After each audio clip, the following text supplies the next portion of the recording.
अस्सलामुअलैकुम, welcome to M राद। आज की वीडियो में हम दो टॉपिक्स को डिस्कस करने जा रहे हैं और दोनों टॉपिक्स काफ़ी ज़्यादा अहम है।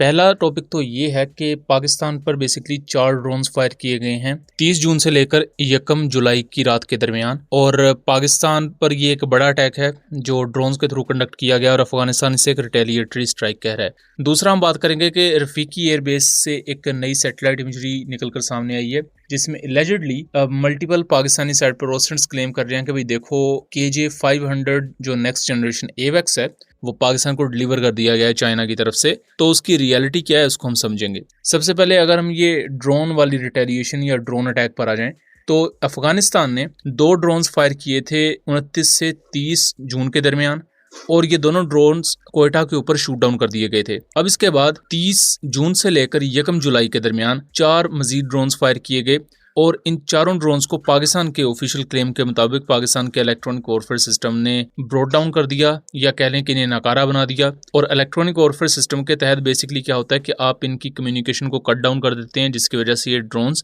रैंडम प्लेसेस पर जाके क्रैश कर जाते हैं और ये अपने टारगेट को हिट नहीं कर पाते। बट अनफॉर्चुनेटली जब इन्हें इलेक्ट्रॉनिक वॉरफेयर सिस्टम के तहत सॉफ्ट किल किया गया तो 2 ड्रोन्स सिविलियन एरियाज पे गिरे। एक चमन में गिरा जिसमें 3 सिविलियंस इंजर्ड हुए हैं, और पेशावर में एक ड्रोन गिरा है बिकॉज KPK में भी एक ड्रोन आया, उसमें 5 लोग इंजर्ड हुए हैं जिनको फर्स्ट एड वगैरह दी जा रही है, और उनके विजुअल्स को भी हमने व्हाट्सएप चैनल पर अपलोड किया हुआ है।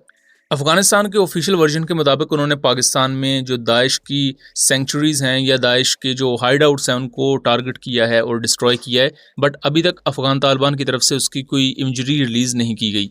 और जितनी भी इस वक्त वीडियोस वगैरह सरफेस हो रही हैं वो उन ड्रोन्स की हो रही हैं जो बेसिकली क्रैश किए हैं रैंडम प्लेसेस पर, और ना ही अफगान तालिबान कोई ऑफिशियली सबूत दिखा सके हैं कि किन एरियाज में दाइश के हाइड आउट्स मौजूद हैं। इसको अगर आप एज अ थर्ड पर्सन देखें तो पाकिस्तान वो मुल्क है जिसने दाइश, ISKP, चाहे TTP हो, कोई भी इस तरह की मिलिटेंट ऑर्गेनाइजेशन, उसके खिलाफ ऑपरेशंस किए हुए हैं और आज तक उनके खिलाफ ऑपरेशंस हो रहे हैं। अगर आप सेम वही पैमाना अफगान तालिबान के लिए भी देखें तो अफगान तालिबान के कोई वो मेजर लेवल पर ISKP के खिलाफ ऑपरेशंस मौजूद नहीं है, ना उनका डेटा मौजूद है, और ना ही इवन जिन मिलिटेंट्स के खिलाफ अफगान तालिबान ऑपरेशंस करने की बात करते हैं उनके खिलाफ इन्होंने ऑपरेशंस किए हैं। तो ISKP के नाम पर पाकिस्तान पर इस तरह का अटैक करना, इसकी कोई जस्टिफिकेशन नहीं बनती। लेकिन इससे पहले भी हम ये चीज़ डिस्कस कर चुके हैं कि इन ड्रोन अटैक्स के बाद पॉसिबल है कि पाकिस्तान एयरफोर्स दोबारा से एयर स्ट्राइक्स कंडक्ट करे, बिकॉज इससे पहले भी एयर स्ट्राइक्स वगैरह कंडक्ट की गई थी। लेकिन बात फिर वही है कि अभी कई पाकिस्तानी वेबसाइट्स में देख रहा था कि जी सोशल मीडिया पर पाकिस्तान एयरफोर्स काबुल में बमबारी कर देगी, फिर ये कर देगी और वो कर देगी। मतलब ये सब चीज़ें ठीक है, बिल्कुल ठीक है, पाकिस्तान एयरफोर्स इतनी काबिल है और पाकिस्तान एयरफोर्स माजी में भी ऐसा कर चुकी है। बट उसका अल्टीमेट एंड क्या होगा, उससे फ़ायदा क्या होगा? मेन चीज़ तो ये है, आप लिमिटेड एयर स्ट्राइक करते हैं 1-2 हफ्ते के लिए, लेट्स सपोज कोई टेरर अटैक नहीं होगा, सब सुकून होगा, हमें लगेगा सब बेहतर हो गया पाकिस्तान एयरफोर्स की एयर स्ट्राइक की वजह से, बट फिर से वही टेरर अटैक शुरू हो जाएंगे। तो अल्टीमेट एंड तो आप अचीव ही नहीं कर पाए कहीं भी। पाकिस्तान एयरफोर्स के थ्रू जो आप एयर स्ट्राइक्स कर रहे हैं उससे आप शॉर्ट टर्म में कुछ चीज़ों को सॉल्व कर सकते हैं, अपने एनिमी को डरा सकते हैं, लेकिन लॉन्ग टर्म में उसका कोई फ़ायदा नहीं है। अफगान तालिबान को जितनी ढील पाकिस्तानी गवर्नमेंट की तरफ से, पाकिस्तानी स्टेट की तरफ से दी गई है वो माजी में उस जैसी कोई मिसाल नहीं मिलती आपको। यहाँ तक कि जब पाकिस्तान में अटैक्स भी हो रहे थे तब भी अफगानिस्तान में गंदम भेजी जा रही है, अफगानिस्तान के लिए ह्यूमैनिटेरियन एड भेजी जा रही है। अब वो अगर रुकी भी है तो हम सिर्फ अभी लिमिटेड स्ट्राइक्स तक रुके हुए हैं, इसके अलावा कोई कम्प्रीहेंसिव प्लान नहीं है कि अफगान तालिबान को किस तरह रोका जाए कि वो TTP जैसी ये दूसरी मिलिटेंट ऑर्गेनाइजेशंस को सपोर्ट ना करें। तो इसके लिए पाकिस्तान को देखना पड़ेगा कि बजाय कि सिर्फ हर चीज़ एयरफोर्स पर डाल दी जाए कि नहीं बस एयरफोर्स देख लेगी, एयरफोर्स कर लेगी। एयरफोर्स के ऑपरेशंस आपको लिमिटेड रिलीफ दे सकते हैं, बट उनका काम नहीं है कि वो लॉन्ग टर्म अफगानिस्तान के मसलों को जाकर सुलझाएं, ये स्टेट का काम है। तो स्टेट की जो बाकी मशीनरी है उसको भी यहाँ काम करने की ज़रूरत है। दूसरा अगर हम आ जाएं तो रफीकी एयरबेस से एक सैटेलाइट इमेजरी निकलकर सामने आ रही है, इसमें एक AWACS एयरक्राफ्ट देखा जा सकता है।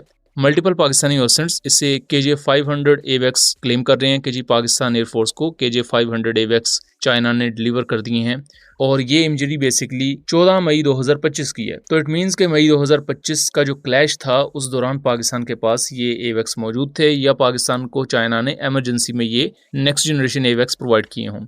इससे पहले KJ-500 पर हम डिटेल्ड वीडियो बना चुके हैं, इसकी स्पेसिफिकेशंस क्या हैं, इसमें क्या नई चीज़ें हैं, तो उसको मैं वन लाइनर के तौर पर बताता हूँ कि मैकेनिकल रोटेशन नहीं होती इसके आईसा रेडार में। मैकेनिकल रोटेशन के बगैर एक बेहतरीन एक्टिव इलेक्ट्रॉनिकली स्कैन्ड अरे रेडार जो आपको 500 किलोमीटर प्लस की रेंज प्रोवाइड करता है और इवन इसकी एंड्योरेंस पाकिस्तान के प्रीवियस कराकोरम ईगल से ज़्यादा है। तो ज़्यादा एंड्योरेंस होने की वजह से ज़्यादा देर तक हवा में रह सकता है और अपने न्यू एक्टिव इलेक्ट्रॉनिकली स्कैन्ड अरे रडार और इलेक्ट्रॉनिक काउंटर मेजर सिस्टम्स की वजह से इसे ऑप्टिमाइज किया गया है स्टेल्थ एयरक्राफ्ट के साथ जॉइंटली ऑपरेट करने के लिए। और इवन ये एयर टू एयर मिसाइल्स को ज़्यादा लॉन्गर रेंजेस पर गाइड भी कर सकता है, यानी कि फ्यूचर में जो PL-16, PL-17 जैसी लॉन्ग रेंज BVR मिसाइल्स हैं, even air to ground missiles हैं, ये उन तक गाइड कर सकता है, जिसकी वजह से आपके फाइटर एयरक्राफ्ट एक मिसाइल फायर करने के बाद उन्हें मजीद आगे एनिमी की टेरिटरी के करीब नहीं जाना पड़ेगा, वो मिसाइल फायर करने के बाद वापस आ सकते हैं।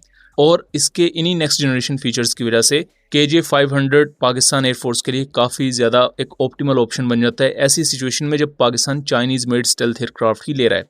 तो ये चीज़ें तो एक हद तक हम सब जानते हैं और एक हद तक पाकिस्तानी मीडिया प्लेटफॉर्म्स ने भी इस चीज़ को कवर किया हुआ है कि KJ-500 फ्यूचर में पाकिस्तान एयरफोर्स एक्वायर करेगी। लेकिन ये जो वीडियो है इसके बारे में मैं वाज़ेह बता दूं कि ये बेसिकली एक ZDK-3 कराकोरम ईगल एयरक्राफ्ट है, KJ-500 नहीं है। इवन दो कि पाकिस्तान के पास ऐसे 4 AWACS एयरक्राफ्ट थे, लेकिन पाकिस्तान ने 2024 में इन्हें एज AWACS रिटायर कर दिया और उस वक्त र्यूमर्स ये थे कि पाकिस्तान एयरफोर्स इन्हें अब एक इलेक्ट्रॉनिक वॉरफेयर एयरक्राफ्ट बनाएगी स्टैंड ऑफ जैमर के तौर पर, और जो पाकिस्तान के पुराने DA-20 फाल्कन है उन्हें रिटायर किया जा सकेगा बिकॉज उनकी सर्विस लाइफ बहुत ज़्यादा हो चुकी है।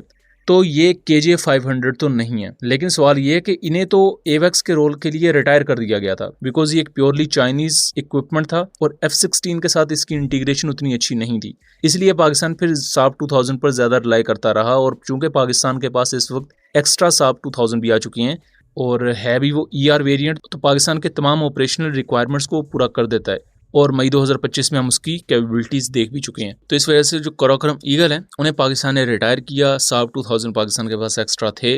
अभी मई 2025 की इस इमेजरी के मुताबिक इस पर अभी भी रडार माउंटेड है, यानी कि अपने AWACS के रोल में वहाँ खड़ा है। हालांकि रिपोर्ट्स यहाँ तक क्लेम करती हैं 2024 से ही कि पाकिस्तान ने इनके रडार्स वगैरह डिसबैंड कर दिए थे, इन्हें प्रॉपर इलेक्ट्रॉनिक वॉरफेयर जैमर के तौर पर यूज़ किया जाएगा। बट यहाँ फ़िलहाल के लिए इन पर रडार भी माउंटेड हैं 2025 तक की, अगर इस इमेजरी को एनालाइज किया जाए। और ये भी पॉसिबिलिटी है कि इनके 2 एयरक्राफ्ट को पहले चाइना भेजा जाए, जब वो as a electronic warfare aircraft बनकर वापस आएंगे, अपग्रेड हो जाएंगे, उसके बाद रिमेनिंग जो 2 कराकोरम ईगल हैं उनको भेजा जाए, तो ये पॉसिबिलिटी हो सकती है। बट इस नई इमेजरी से ये एक्स करना कि ये KJ-500 है, ये दुरुस्त नहीं है। ये बेसिकली पाकिस्तान का एग्जिस्टिंग कराकोरम ईगल AWACS है। सो दोस्तों, ये था एक एनालिसिस। उम्मीद करता हूँ चीज़ें क्लियर रही होंगी। वीडियो पसंद आई हो तो इसे ज़्यादा से ज़्यादा शेयर कीजिएगा ताकि इस तरह की मज़ीद इन्फॉर्मेटिव वीडियोस हम आपके लिए लेकर आ सकें। मिलेंगे अगली वीडियो में, तब तक के लिए अल्लाह हाफिज़।